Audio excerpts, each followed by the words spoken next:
Rachel Zegler's time in Hollywood is coming to an end really soon, and honestly, it wasn't hard to predict it. Her new movie, Y2K, just premiered, and calling it a flop feels like an understatement. It debuted in 9th place, and now, barely 2 weeks later, it's skipping theaters entirely to land on streaming platforms by Christmas Eve, so now it's clear things are going really, really bad for Rachel, and what's coming next is even more horrible. Rachel herself said that before working on the movie, she thought Y2K was just about clothing, music, and a certain era of films. That's right, folks, one of the most hyped generations.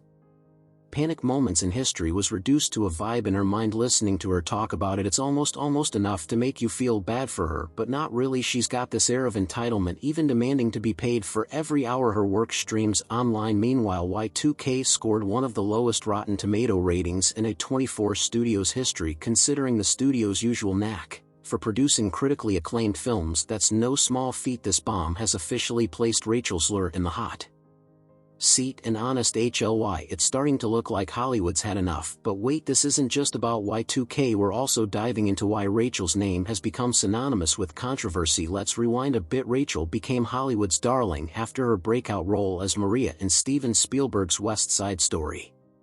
She went from being a high school nobody to the poster child for cultural appropriation overnight. For context, she's half Polish and half Colombian, and somehow Hollywood thought that made her the perfect fit to play a Puerto Rican character, and that was just the beginning. From playing an ancient Greek goddess in Shazam! Fury of the Gods to being cast as Snow White in Disney's live-action remake of the classic German fairy tale, Rachel seemed unstoppable, yet somehow nobody in Hollywood ever questioned the cultural gymnastics at play here. She's even addressed this, calling herself a white Latina and claiming that's why certain roles made her uncomfortable. But rather than back out or reflect on the implications, she kept taking the gigs. Hollywood propped her up like she was some sort of reparations in a ball gown. Every major outlet from Variety to People Rap read behind her, branding her as the next big thing. Any criticism, well, that was swiftly met with the modern equivalent of public shaming. But times have changed after 3 box office bombs in a row, Y2K being the most recent disaster. Even Hollywood's patience seems to have run out. Variety, yes, the same Variety that once championed her, recently published a piece signaling her downfall. The article by Tatiana Siegel, Hollywood's unofficial hit woman, was essentially a career obituary for Zegler. Wading into divisive issues as Zegler has done isn't part of Disney's new playbook. It said in Hollywood terms, that's not just a warning, it's a death sentence signed in ink, and if you think that's dramatic, think again. This is the same writer who's known for delivering Hollywood's harshest truths in the softest tones. She's the one who defended Disney when they fired Gina Carano and tried to spin it as the studio's noble stance.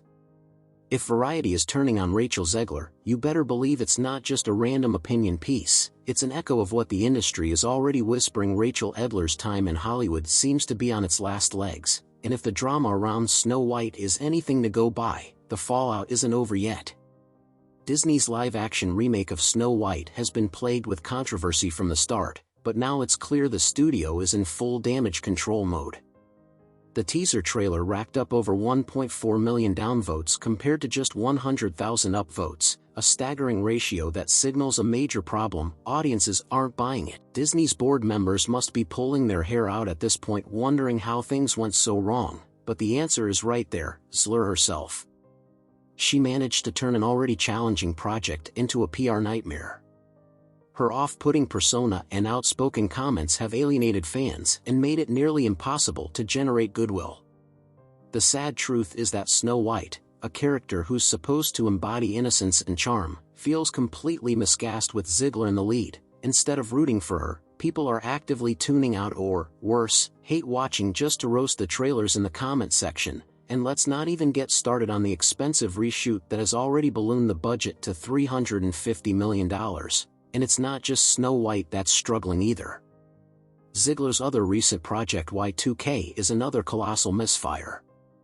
Sure, the first 20 minutes offer a nostalgic trip back to the 90s, complete with AOL usernames, mixtapes, and the glorious chaos of dial-up internet, but it all goes downhill fast. What starts as a promising setup quickly devolves into a sloppy, directionless mess. The filmmakers clearly had no understanding of the actual Y2K phenomenon, which could have been comedic gold if handled properly. Instead, we got killer appliances and random chaos that felt more like an endurance test than a movie. And who thought casting Rachel Zegler as the hottest girl in high school and a genius computer nerd was a good idea? Talk about miscasting. It's almost as if A24 Studios is daring us to question their choices at this point. But the point to keep in mind is it's not all bad. There are moments in Y2K that genuinely shine, especially in its early scenes. The humor, while inconsistent, occasionally lands, and the nostalgic callbacks will undoubtedly hit home for anyone who lived through the late 90s. Yet those brief glimmers of potential only serve to highlight how much of a missed opportunity the film really is. It could have been a clever, heartfelt tribute to a bizarre moment in history. Instead, it's just another forgettable entry in a long line of disappointing films. At this point, Zegler's career feels like it's in freefall. With 3 consecutive box office bombs under her belt, she's become Hollywood's newest cautionary tale. In fact, the industry might need a new term for this kind of streak. If 3 wins in a row are called a hat trick, then 3 massive flops could very well be dubbed a Zegler. It's almost poetic. After all, she's the common denominator in each of these failures. Share your views in the comments below, and don't forget to subscribe for more videos on woke Hollywood projects. See you in the next one.